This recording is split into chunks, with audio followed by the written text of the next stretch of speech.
الحمدللہ رب العالمین الصلاة والسلام علی سید الانبیاء والمرسلین وعلی آلہ الطیبین الطاہرین واصحابہ الراشدین المہدیین اما بعد فاعوذ باللہ من الشیطان الرجیم بسم اللہ الرحمن الرحیم وَلِلَّهِ الْعِزَّةُ وَلِرَسُولِهِ وَلِلْمُؤْمِنِينَ وَلَكِنَّ الْمُنَافِقِينَ لَا يَعْلَمُونَ صدق اللہ مولانا العظیم ان اللہ وملائکتہ یصلون علی النبی یا ایہا الذین آمنوا صلوا علیہ وسلموا تسلیما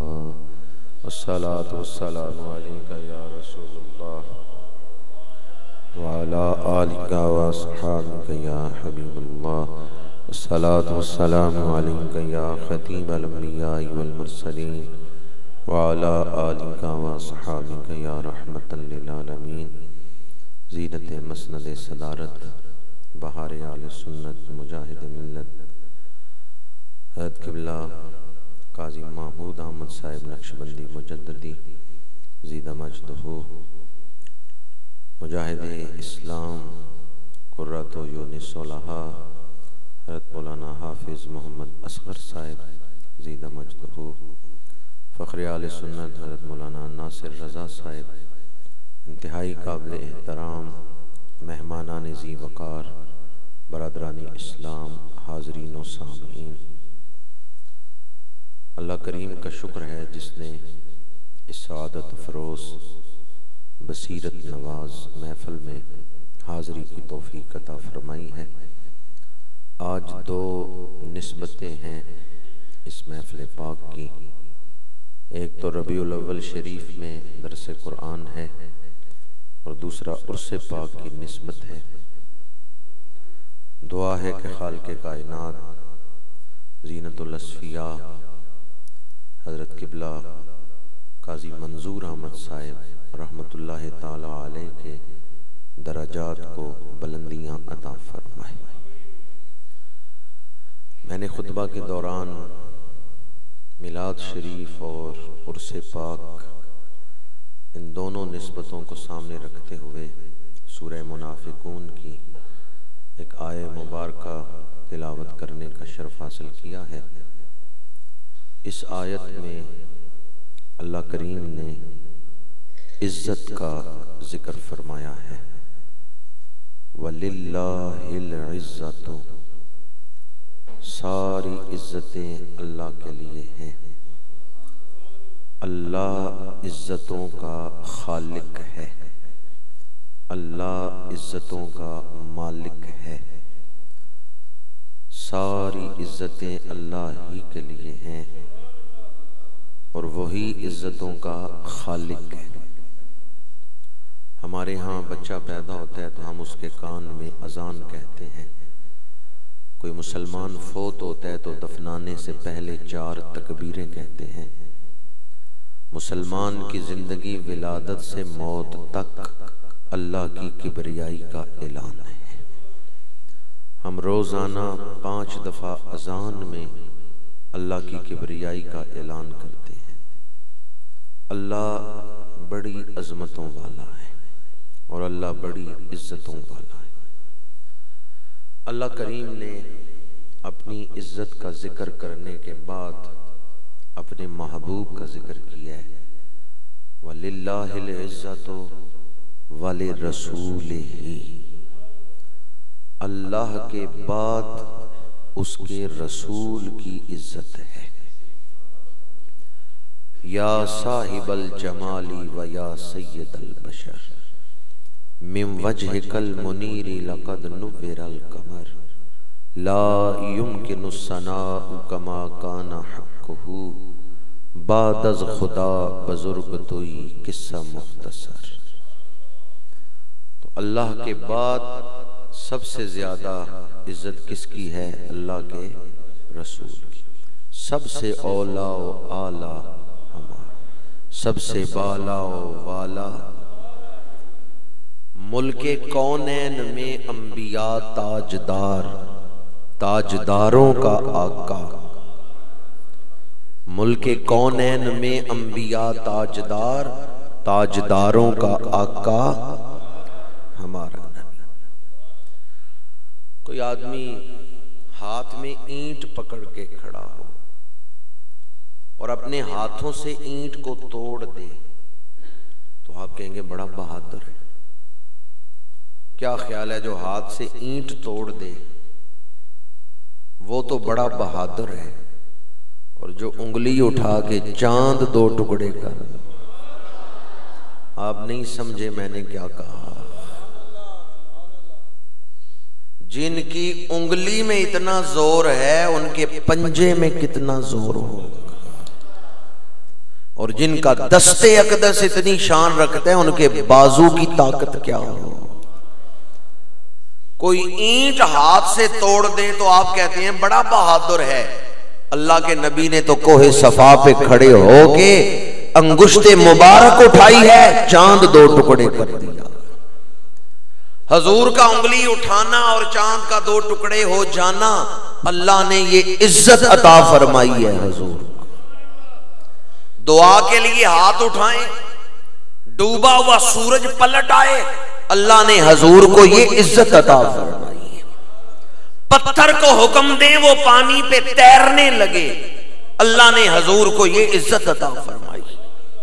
درخت کو حکم دیں وہ زمین سے جڑیں نکال کے دوڑ پڑے حضور کی طرف، اور حضور کے سامنے آ کے اپنی شاخیں جھکا کے حضور کے قدم چومنے لگے، اللہ نے حضور کو یہ عزت عطا فرمائی۔ بریلی کے تاجدار اسی لیے کہتے ہیں سورج الٹے پاؤں پلٹے، چاند اشارے سے ہو چاک، اندھے منکر دیکھ لے قدرت رسول اللہ۔ حضور حکم دیں دشمن کی مٹھی میں کنکریاں کلمہ پڑھنے لگ جائیں، اللہ نے حضور کو یہ عزت عطا فرمائی۔ تو اللہ کریم نے اپنے محبوب کو بڑی عزتیں عطا فرمائی۔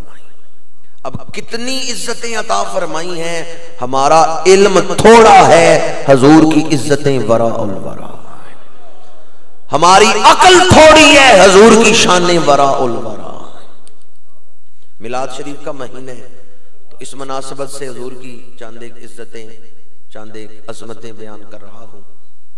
مکہ کی سرزمین، جبل ابو قبیس کا دامن، حضرت عبداللہ کا گھر، حضرت بی بی آمنہ کی گود، صبح صادق کا وقت جب امام الانبیاء دنیا میں جلوہ گر ہوئے ہیں، اس وقت حضرت بی بی آمنہ کی خدمت میں جو دائی تھیں ان کا نام ہے بی بی شفا۔ دائی کا نام کیا ہے؟ حضور کے ساتھ جن بھی ماؤں کی نسبت ہے، حقیقی والدہ یا ردائی والدہ یا جو کھلاتی رہی ہیں، ان سب کے ناموں میں آپ کو امن، حلم، سعادت، شفا، یہ چیزیں نظر آئیں گی کہ حضور کی جو مائیں ہیں ان کے ناموں میں امن، برکت، حلم، شفا، یہ چیزیں ان کے ناموں میں ہیں۔ مثلا حضرت بی بی آمنہ امن والی، حلیمہ سعدیہ حلم والی، سعادت والی، ام ایمن برکت والی، امن والی اور برکت والی، بی بی شفا، ان کے تو نام سے ہی ظاہر ہے تشریح کی ضرورت نہیں۔ یہ دائی ہیں جو اس وقت حضرت آمنہ رضی اللہ تعالیٰ عنہ کی خدمت میں تھیں۔ وہ فرماتی ہیں میں نے دیکھا جب حضور کا ظہور قدسی ہوا ہے، ناف کٹی ہوئی تھی، ختنہ ہو چکا تھا۔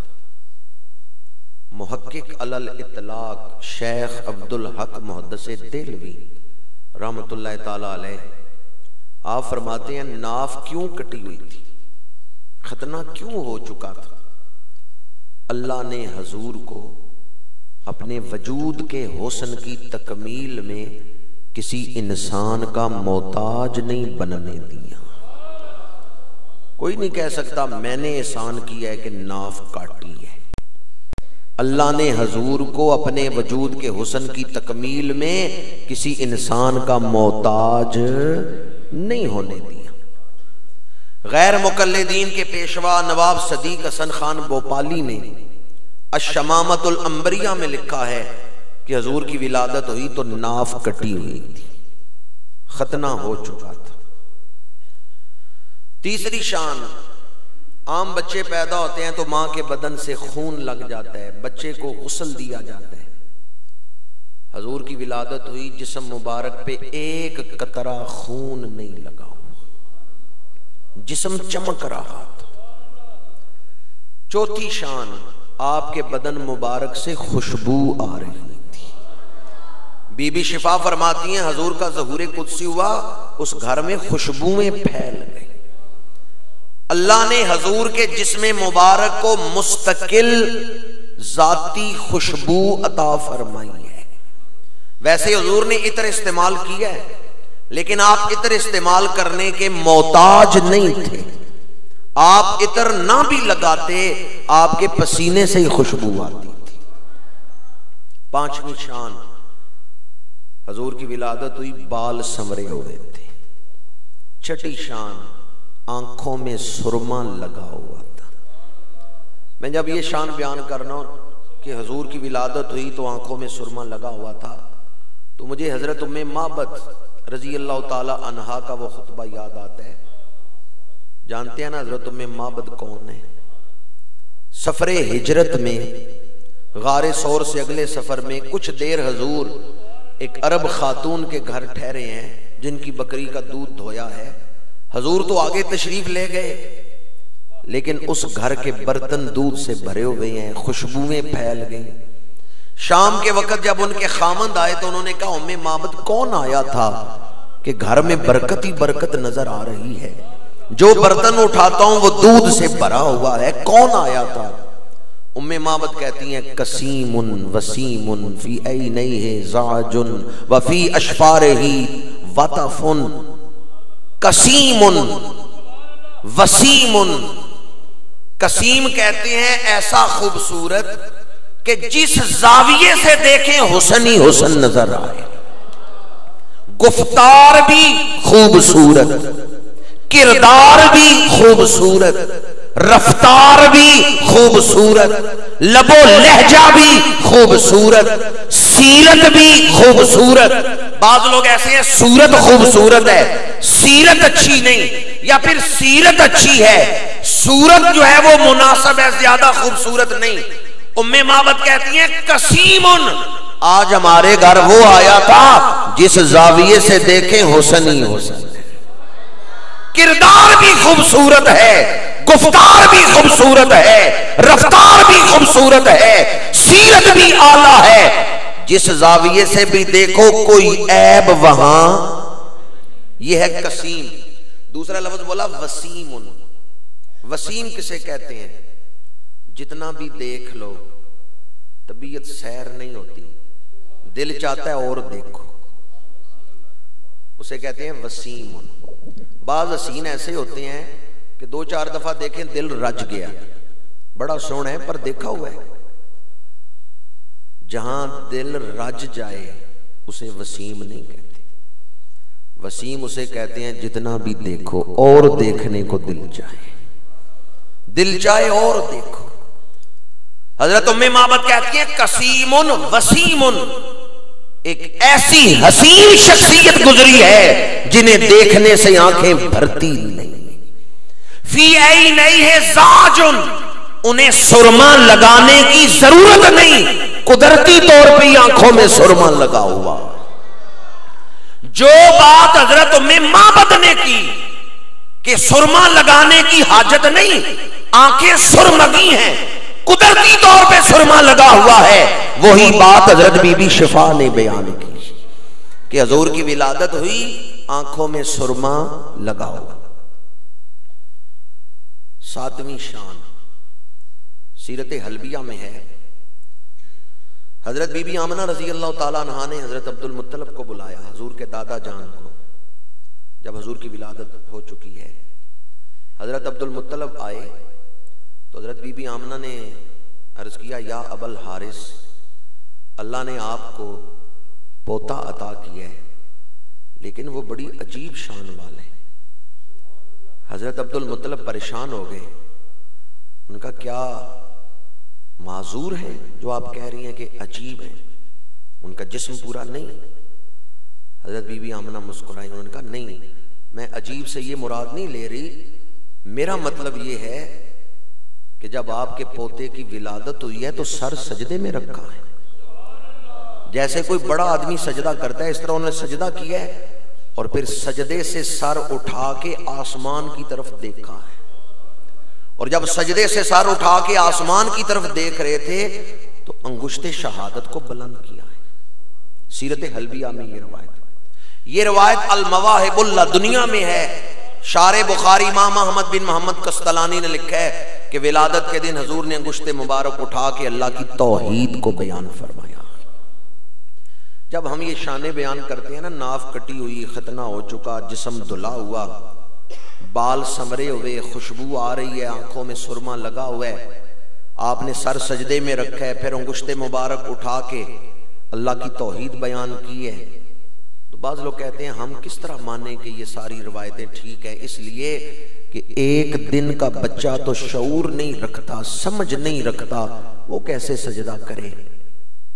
بھئی میں کب کہتا ہوں عام بچہ پیدا ہوا اور اس نے اس طرح کیا ہے؟ میں عام بچے کی ولادت تو سنا ہی نہیں رہا، میں تو میلاد النبی بیان کر رہا ہوں۔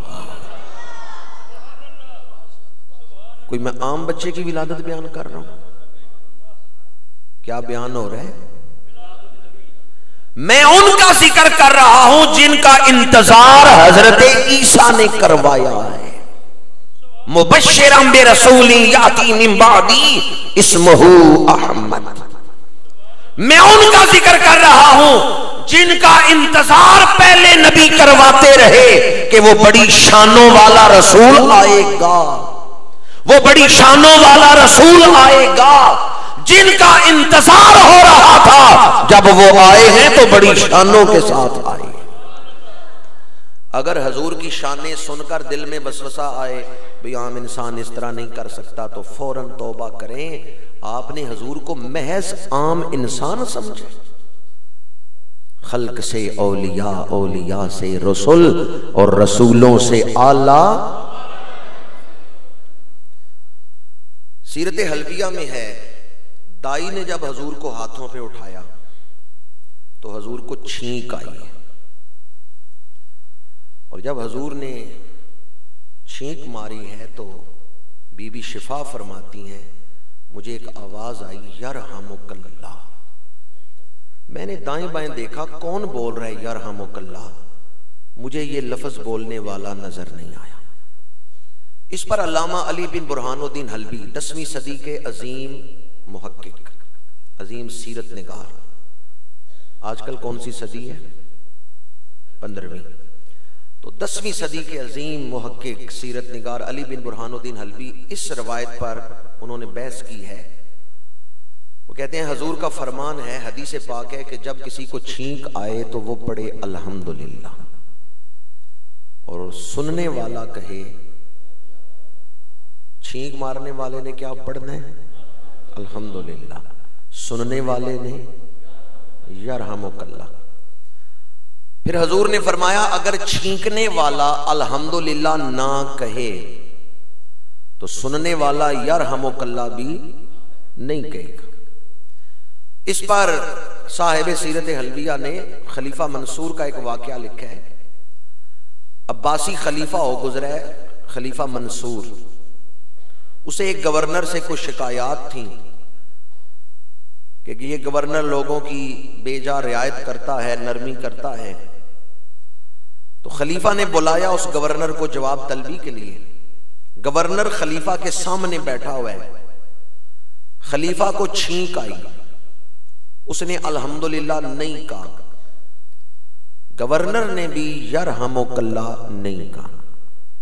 خلیفہ کو غصہ آ گیا، اس نے کہا مجھے چھینک آئی ہے اور تو نے یرحمک اللہ کیوں نہیں کہا؟ گورنر نے کہا آپ نے الحمدللہ نہیں کہا، میں نے یرحمک اللہ نہیں کہا۔ اگر آپ الحمدللہ کہتے تو میں بھی یرحمک اللہ کہتا۔ خلیفہ منصور نے کہا میں نے دل میں الحمدللہ کہا ہے۔ تو گورنر نے مسکرا کے کہا میں نے بھی دل میں یرحمک اللہ کہا ہے۔ سمجھ گئے؟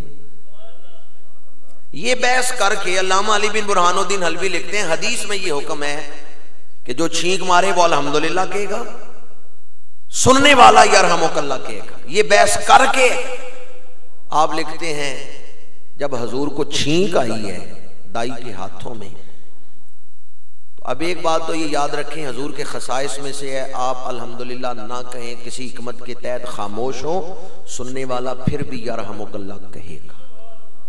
اور دوسری بات جسے علامہ علی بن برہان الدین نے بڑے زور سے لکھا ہے، وہ کہتے ہیں اس روایت سے ثابت ہوتا ہے حضور کو چھینک آئی، آپ نے الحمدللہ کہا ہے، اور وہاں جو فرشتے موجود تھے انہوں نے جواب میں یرحمک اللہ کہا۔ اب کوئی یہ نہ کہے کہ ایک دن کے بچے نے چھینکنے پر الحمدللہ کیسے کہا، میں دوبارہ کہوں گا یہ عام بچے کی ولادت نہیں بیان ہو رہی، یہ میلاد النبی بیان ہو رہا۔ حضور کی ولادت کس وقت ہوئی ہے؟ کس وقت ہوئی ہے؟ ابھی سورج طلوع نہیں ہوا، صبح شروع ہوئی ہے، صبح صادق، اندھیرا تھا۔ تو عرب میں رواج یہ تھا کہ جو بچہ سورج طلوع ہونے سے پہلے پیدا ہوتا رات کے کسی حصے میں، اس وقت تک بچہ دکھاتے نہیں تھے جب تک سورج طلوع نہ ہو جائے۔ ایک برتن تھا، اس کے نیچے بچے کو ڈھانک دیتے تھے، بچہ رکھ کے اس کے اوپر برتن دے دیتے تھے، اس برتن میں سوراخ ہوتے تھے، بچہ رکھ کے اوپر وہ برتن رکھ دیتے تھے۔ جب تک سورج طلوع نہ ہو جائے دائی جو ہے وہ کسی کو بچہ دکھاتی نہیں تھی۔ سیرت حلبیہ میں ہے کہ یہ ایک ان کے ہاں رواج تھا، توہمات میں سے تھا۔ رات کے اندھیرے میں پہلی نظر بچے کے چہرے پر ڈالنا، اس کو وہ برا شگون سمجھتے تھے، اس سے وہ بدفعلی پکڑتے تھے کہ رات کے اندھیرے میں بچے پر نظر ڈالیں۔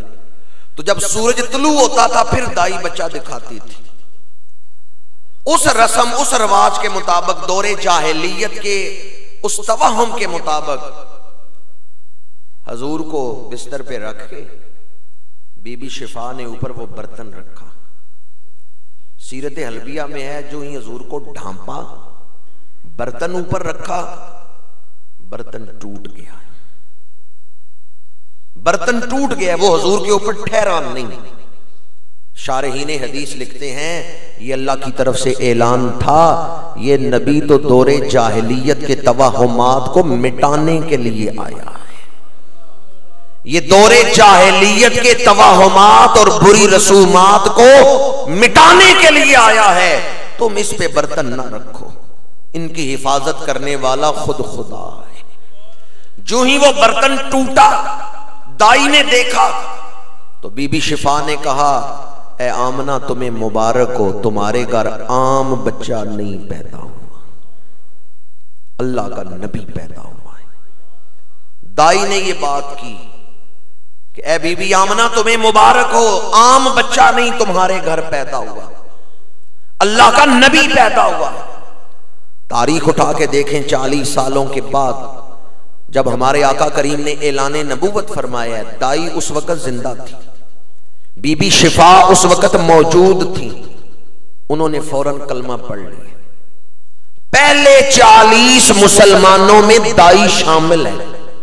ابو جہل آیا، اس نے کہا بی بی شفا کون سا کمال دیکھا ہے جو کلمہ پڑھا ہے؟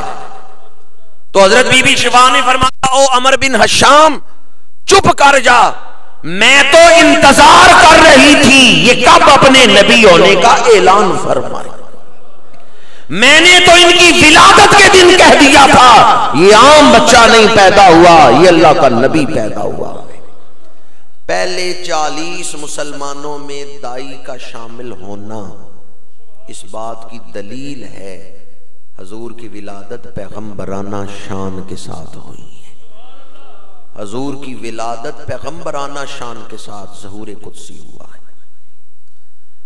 سب سے پہلے حضور کو جو دودھ پلایا ہے وہ آپ کی حقیقی والدہ حضرت بی بی آمنہ رضی اللہ تعالی عنہا نے پلایا ہے۔ دودھ کا پہلا گھونٹ جو آپ کے حلق مبارک سے نیچے اترا ہے وہ آپ کی حقیقی والدہ حضرت بی بی آمنہ کا دودھ ہے۔ ان کے بعد حضرت صوبیہ، پھر حضرت علیمہ سعدیہ، پھر عاتقہ نام کی 3 عورتیں ہیں، پھر حضرت ام ایمن۔ اعلیٰ حضرت نے سب ماؤں کا ذکر فتاوی رضویہ میں کیا ہے۔ تو سب سے پہلے حضور نے کس کا دودھ پیا ہے؟ یہ اصول یاد رکھے، جس وجود پر اللہ نے وہی نازل کرنا ہے اللہ اسے کافرہ عورت کے دودھ سے پروان نہیں چڑھاتا۔ قرآن مجید پڑھ کے دیکھیں، حضرت موسیٰ علیہ السلام فرعون کے محل میں ہیں، بڑی کافرہ دائیاں منگائیں اس نے دودھ پلانے کے لیے، حرمنا علیہ المراضع۔ اللہ تعالیٰ فرماتے ہیں ہم نے حضرت موسیٰ پر ان دائیوں کا دودھ حرام کر دیا۔ یا اللہ حضرت موسیٰ کو ان دائیوں کا دودھ کیوں نہیں پینے دیا؟ مفسرین کہتے ہیں حضرت موسیٰ نے کوہ طور پہ جا کے رب سے کلام کرنا ہے، تو جس نے کوہ طور پہ جا کے رب سے کلام کرنا ہے اللہ اسے تو کافرہ دائیوں کا دودھ نہیں پلاتا، جس نے کوہ طور سے آگے، 7 آسمانوں سے آگے، سدرۃ المنتہا سے آگے، عرش بری سے آگے، کعبہ قوسین کی قربتوں میں جا کے اپنے رب کا دیدار بھی کرنا ہے، کلام بھی کرنا ہے، اللہ انہیں کافرہ دائیوں کا دودھ پلائے گا۔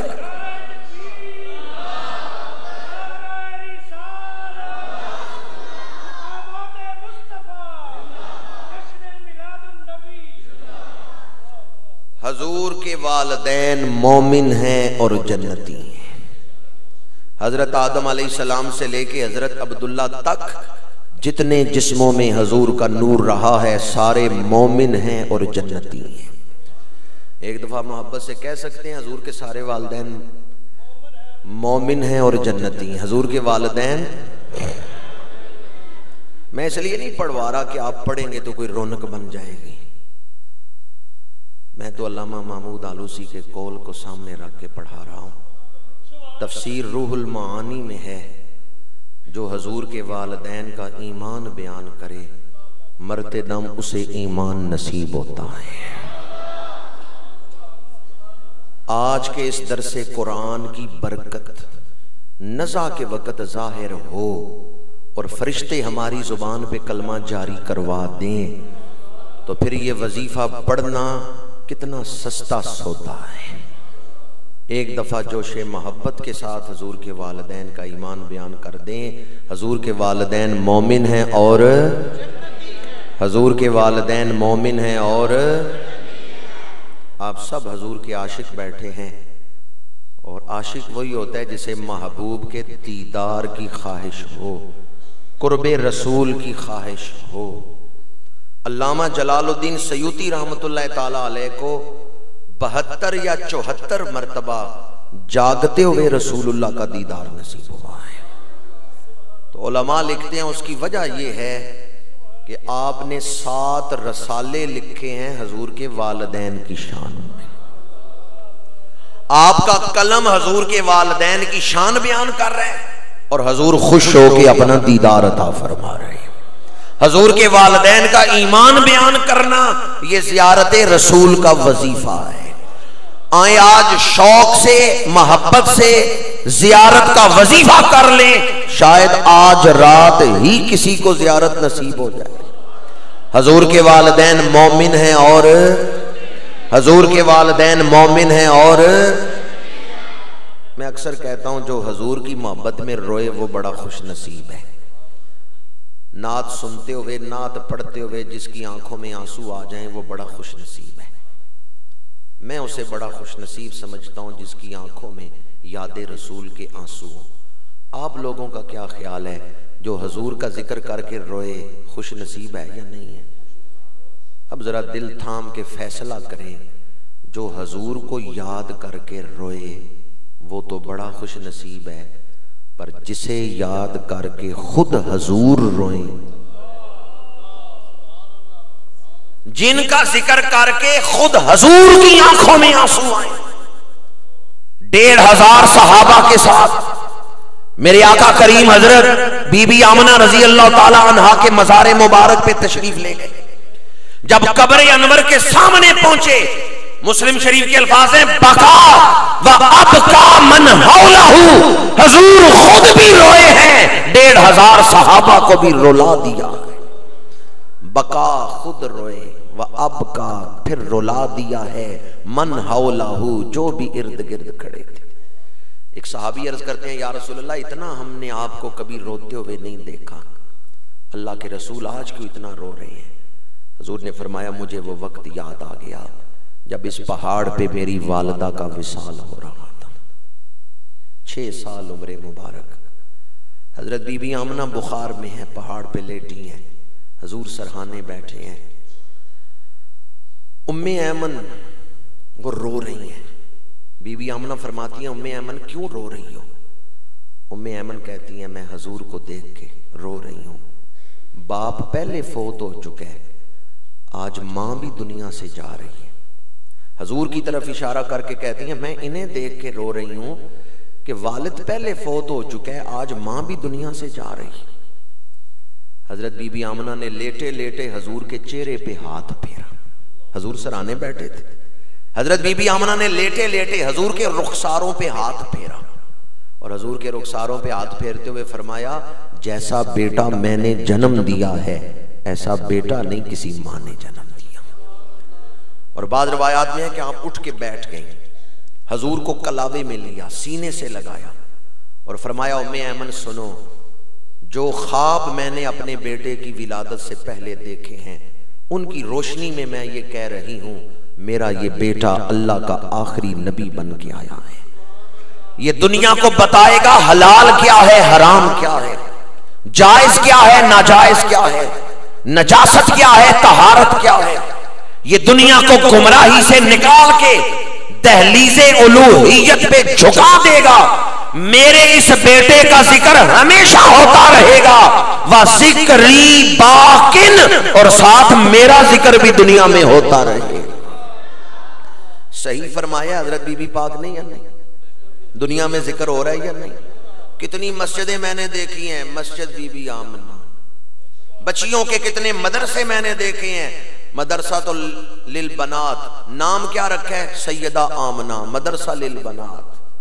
بی بی صاحبہ نے فرمایا حضرت بی بی پاک نے ذکری باقن، میرا ذکر باقی رہے گا، یہ فرما رہی ہیں میرا ذکر باقی رہے گا، بازو ڈھیلے ہونا شروع ہو گئے۔ حضور اپنی والدہ کے سینے سے جدا ہوئے، کیا دیکھا والدہ کی روح پرواز کر گئی۔ حضرت بی بی آمنہ کا وصال کس حالت میں ہوا ہے کہ حضور کو سینے سے لگایا ہوا ہے۔ جن کے قدموں تک پہنچنا شہداء کی معراج ہو، صدیقین کی معراج ہو، انہیں سینے سے لگا کے بی بی آمنہ وصال حق پا رہی ہیں۔ کوئی چھاں نہیں گنبد خضرا دی چھاں ورگی، اور کوئی ماں نہیں نبی دی ماں ورگی۔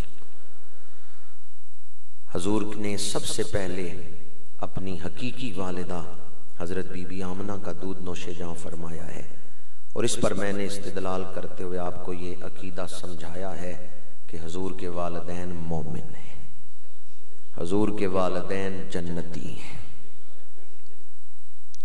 حضرت حلیمہ سعدیہ آئیں، عرب میں رواج تھا دائیاں 2 سال 3 سال بچے کو دودھ پلاتی، بچہ واپس کرتی، ماں باپ سے پیسے لیتی تھی، جو دائیاں پیسے لے کے دودھ پلاتی تھیں وہ بچوں کا خیال تو رکھتی تھی، حفاظت کرتی تھی، زبان سکھاتی تھی، دودھ پلاتی تھی، لیکن پیار نہیں کرتی تھی۔ پیار کیوں نہیں کرتی تھی؟ انہیں پتا تھا بچہ 2 سال بعد واپس کرنا ہے، جس چیز سے پیار ہو جائے اسے واپس کرنا مشکل ہوتا ہے۔ ویسے بھی بچہ اپنا نہیں، بچہ کسی کا ہے، کسی کے بچے سے کون پیار کرے، اس لیے وہ دائیاں خیال تو رکھتی تھی، پیار نہیں کرتی تھی۔ حضرت بی بی آمنہ فرماتی ہیں میں جب گئی حضور اپنی والدہ کے پہلو میں آرام فرما ہیں، چہرے سے چادر ہٹائی، پہلی نظر پڑی حضور کے چہرے پہ، بی بی حلیمہ فرماتی ہیں مجھے حضور سے پہلی نظر میں پیار ہو گیا ہے۔ اتنا سونا بچہ، اٹھایا چوما، باہر دوڑی، باہر ان کے خامد حارث کھڑے تھے، کہا حارث دیکھو اتنا سونا بچہ آج تک تم نے دیکھے، دیکھو کتنا خوبصورت بچہ ہے۔ حارث کہتے ہیں حلیمہ اتنا سونا بچہ میں نے نہیں آج تک دیکھا۔ دونوں میاں بیوی یہ کہہ رہے ہیں اتنا خوبصورت بچہ ہم نے آج تک نہیں دیکھا۔ میں جب بھی یہ روایت پڑھتا ہوں تو سوچتا ہوں ہاتف غیب سے صدا آ رہی ہوگی اے حلیمہ تو اتنا سونا کیسے دیکھتی، اتنا سونا تو بنانے والے نے بنایا ہی نہیں، تو دیکھتی تو تب اگر کوئی اور بھی اتنا سونا بنایا ہوتا، بنانے والے نے اتنا سونا کوئی اور بنایا، سب سے اولا و اعلی وَلِلَّهِ الْعِزَّةُ وَلِلرَّسُولِهِ، اللہ عزتوں کا خالق ہے، اس نے اپنے رسول کو عزتیں عطا فرمائی، ساری عزتوں کا مالک اللہ ہے، اور اللہ کے بعد عزتیں اس کے رسول کے لیے۔ آیت کے دو حصے میں نے آپ کے سامنے بیان کیے، ساری عزتیں اللہ کے لیے، پھر اللہ کے آگے کیا ہے؟ آگے عرس کا مضمون ہے وَلِلْمُؤْمِنِينَ، اللہ نے رسول کے غلاموں کو بھی عزتیں عطا فرمائی ہیں۔ بعض لوگ اپنی کتابوں میں لکھتے ہیں کوئی مخلوق چھوٹی ہے یا بڑی، اللہ کی بارگاہ میں کوئی عزت نہیں رکھتے، اور جو مثال انہوں نے دی ہے وہ میں نہیں یہاں لے سکتا کہ کس جانور سے تشبیہ دے کے کہا ہے کہ اتنی عزت بھی نہیں رکھتے۔ کیسا عقیدہ ہے جس میں نہ امام کی عزت ہے نہ مقتدی کی عزت ہے، وہاں سب بے عزت ہیں، کسی کی عزت نہیں۔ یہ عقیدہ قرآن نے نہیں دیا، قرآن نے تو یہ عقیدہ دیا ہے اللہ عزتوں کا خالق، اللہ عزتوں کا مالک، ساری عزتیں اللہ کے لیے، اللہ نے اپنے رسول کو عزتیں عطا فرمائی ہیں، اللہ نے رسول کے غلاموں کو عزتیں عطا فرمائی ہیں۔ رسول عزتوں والے اور اہل ایمان عزت والے، اہل ایمان اللہ تعالی مردے زندہ کرتا ہے، یہ اس کی قدرت ہے، اللہ مردے زندہ کرے گا، یہ اس کی قدرت ہے۔ حضرت عیسیٰ کو عزت عطا فرمائی، وہ مردے زندہ کر رہے ہیں، یہ ان کا معجزہ ہے، اور کسی ولی کی دعا سے مردہ زندہ ہو یہ ولی کی کرامت ہے۔ نبیوں کو اللہ نے معجزات عطا فرمائے، ولیوں کو کرامات عطا فرمائے، تو اللہ نے رسولوں کو بھی عزتیں دی ہیں، اہل ایمان کو بھی عزت بخشی ہے۔ آج ہم زینت الاصفیاء قاضی منظور احمد صاحب رحمت اللہ تعالی علیہ کے عرس پاک کی محفل سجا کے بیٹھے ہیں۔ قرآن ہمیں بتاتا ہے جو حضور کا ہو گیا اللہ نے اس کو بھی عزت عطا فرما دی ہے۔ جو جتنا حضور کے قریب ہوگا اتنی زیادہ عزت والا ہوگا، جتنا حضور کا قرب مل گیا اتنی زیادہ اسے عزت مل گئی۔ عزتیں ساری قرب رسول سے ملتی ہیں، نسبت رسول سے ملتی ہیں۔ اولیاء اللہ کو اللہ نے عزتیں عطا فرمائی ہیں، قرآن پڑھ کے دیکھیں۔ حضرت آصف بن برخیہ کو عزت بخشی، اللہ کریم نے اصحاب کہف کو عزت بخشی۔ اصحاب کہف کو کتنی عزت بخشی ہے کہ ان کے دروازے پہ کتا بیٹھے تو کتے کا ذکر بھی اللہ قرآن میں کر رہا ہے۔ کتنی عزت اللہ نے اپنے ولیوں کو عطا فرمائی۔ اگر بنی اسرائیل کے ولی اتنی عزت رکھتے ہیں تو امت محمدیہ کے اولیاء کتنی عزت والے ہوں۔ اصحاب کہف کو اللہ نے اتنی عزت بخشی کہ 300 سال سے زیادہ عرصہ اصحاب کہف غار میں آرام فرما رہے ہیں تو اللہ نے سورج کے طلوع و غروب کے راستے ہی بدل دیے ہیں۔ تو طلوع ہونا ہے تو ذرا ہٹ کے غار کے اندر دھوپ نہ پڑے، اور غروب ہونا ہے تو ذرا ہٹ کے، چونکہ دونوں طرف سے دھوپ پہنچتی تھی۔ تو جتنا عرصہ اللہ کے ولی غار میں آرام فرما رہے ہیں، قرآن پڑھ کے دیکھیں سورہ کہف، اللہ نے سورج کے طلوع و غروب کے راستے ہی بدل دیے کہ ان ولیوں کے آرام میں خلل نہ ہے۔ اللہ تعالیٰ نے انہیں عزت عطا فرمائی۔ میرے آقا کریم نے فرمایا جس وجود سے نیکی پھیلتی ہے اللہ اسے برکت والا وجود بنا دیتا ہے، جس وجود سے خیر پھیلے وہ وجود مبارک ہے، یہ حدیث پاک ہے۔ وہ وجود بڑی برکتوں والا ہے جس وجود سے دنیا میں نیکی پھیلے۔ حدیث پاک کا ترجمہ مختلف زاویوں سے میں نے آپ کے سامنے پیش کیا ہے۔ جس وجود سے نیکی پھیلتی ہے وہ برکت والا وجود ہے۔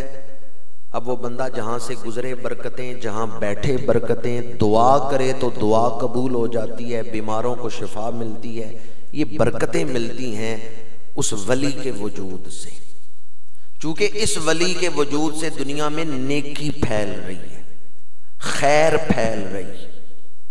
حدیث میں نے آپ کو سنا دی، اب آپ سے ایک فیصلہ کروانا چاہتا ہوں۔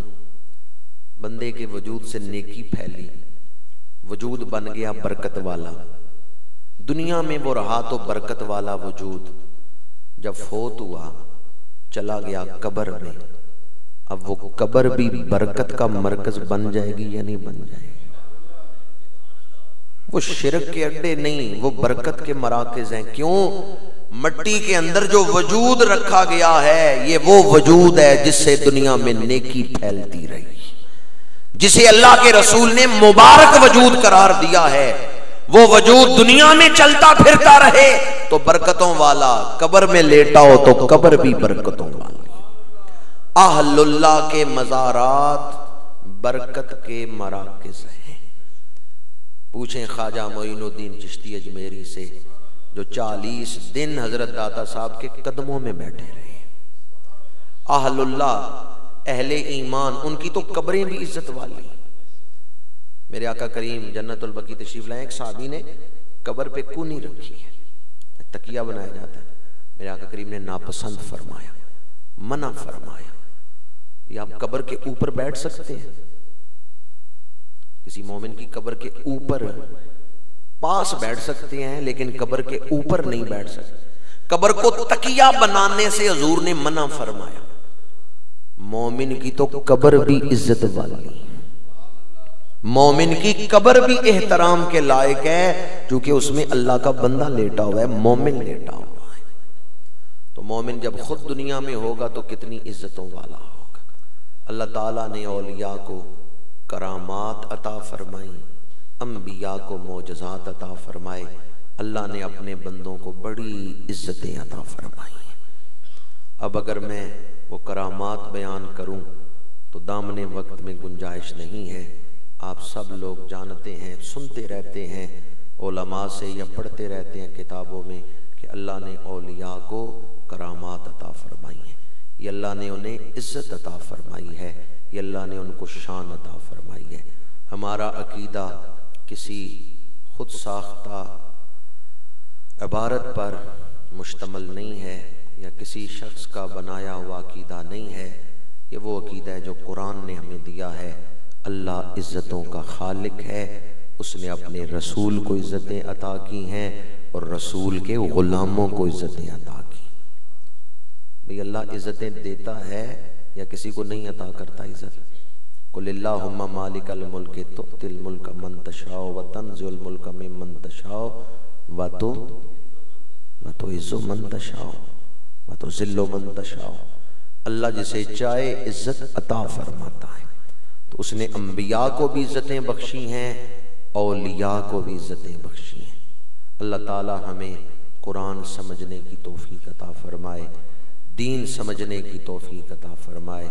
حضرت قبلہ قاضی منظور احمد صاحب نے بڑی خوبصورت زندگی گزاری، جس طرح کہ ابھی آپ قاضی محمود احمد صاحب قادری دامت برکاتہم سے سن رہے تھے، تہجد کی پابندی کے حوالے سے اور خدمت دین کا ادارہ بنانے کا شوق اس حوالے سے آپ سن رہے تھے۔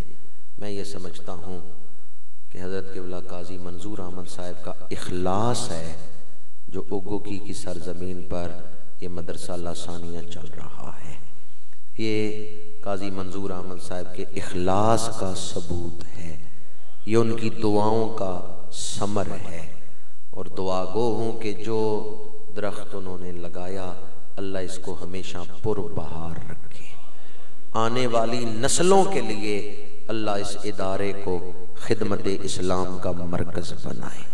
کی محمد سے وفا تو نے تو ہم تیرے ہیں، یہ جہاں چیز ہے کیا لوح و قلم تیرے ہیں، وما علینا الا البلاغ